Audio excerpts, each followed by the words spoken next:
Halo, perkenalkan, nama saya Aditya Tabi Hidayat dengan kelas S1 IT KJ 002. Di sini saya akan mengupas tuntas tentang basis data. Bayangin, coba gimana repotnya ngelola data ribuan mahasiswa cuma pakai Microsoft Excel atau file-file yang terpisah lainnya. Bayangin aja dulu, data nama di satu file, data nilai di file lain, data absensi di file lainnya lagi. Benar-benar ribet. Dan di video kali ini saya akan ngebahas tuntas tentang basis data, mulai dari konsep dasar, kelemahan file tradisional, keunggulan pendekatan basis data, dan risiko yang mengintai hingga seluruh siklus hidupnya hanya dalam kurang dari 5 menit. Oke, dulu sebelum dari era basis data merajalela, data biasanya disimpan dalam satu file-file terpisah. Nah, metode ini yang biasanya kita sebut sebagai pemrosesan file tradisional, yang tentunya punya banyak segudang masalah karena masih tradisional. Pertama, redundansi data. Data yang sama bisa muncul di banyak file, bikin pemborosan penyimpanan dan inkonsistensi data. Coba bayangkan, kamu harus update data alamat seorang, misalkan mahasiswa, di beberapa file berbeda. Itu bener buang waktu dan capek. Belum lagi risiko human error makin tinggi, hingga sampai asli data juga jadi sulit dan lambat.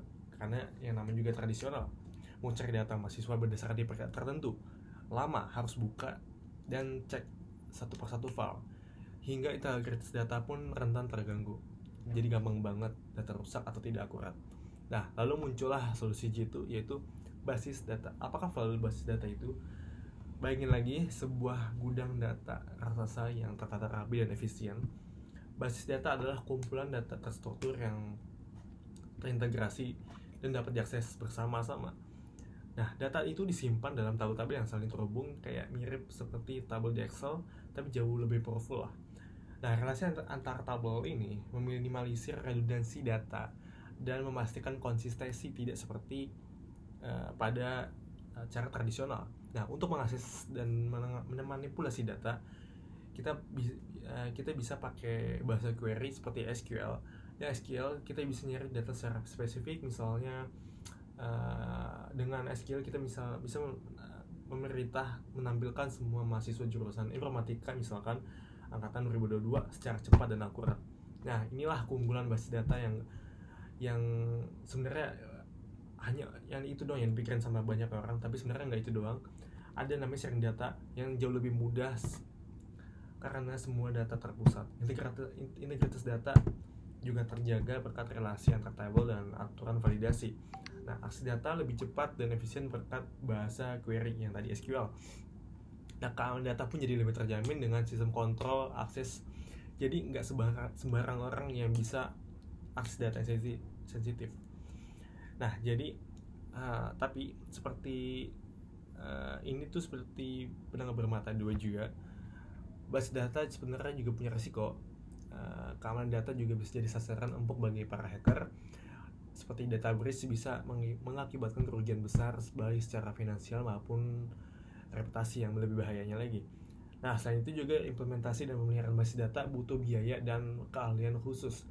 Nah, sistemnya yang kompleks juga bisa bikin pusing bagi yang belum terbiasa. Maka dari itu perlunya ilmu terkait basis data ini.